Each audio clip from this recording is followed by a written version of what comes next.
Good morning সবাই, কেমন আছো তোমরা? আশা করছি অনেক ভালো আছো। আজকে সকালবেলা ঘুম থেকে উঠে স্নান টান করে চলে এসেছিলাম ঠাকুরকে পুজো দেবো, এই কারণে বাড়ির গাছের থেকে কিছু ফুল তুলে নিচ্ছিলাম।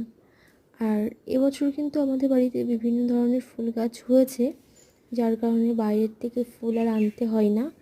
তাও শাশুড়ি মা নিয়ে আসে মাঝে, হাঁটতে গিয়ে। তো আর এটা ছিল আকান্দ ফুল গাছ, যেটা তোমরা সবাই চেনো। আর সমস্ত গাছের ফুল তুলে এতটা ফুল হয়েছিল। আর এই থেকে আমি সমস্ত ঠাকুরকে পুজো দিয়ে ডাইরেক্ট ছাদে চলে এসেছিলাম। কিছু জামা কাপড়গুলো ছিল মেলে দেওয়ার জন্য। আর কার কার এরকম বাগান আছে বাড়ির পাশে আফ্রিকার জঙ্গলের মতো, অবশ্যই কমেন্ট করো। বেলার দিকে ছিল মেয়ের প্র্যাকটিস, তো সেখানে নিয়ে গেছিলাম। আর আঁখি আজকে একটু কাজ ছিল, প্র্যাকটিস করবে না বলে, তো সেই কারণে স্যাররা ওকে বোঝাচ্ছিল বারবার, এটাই আর কি।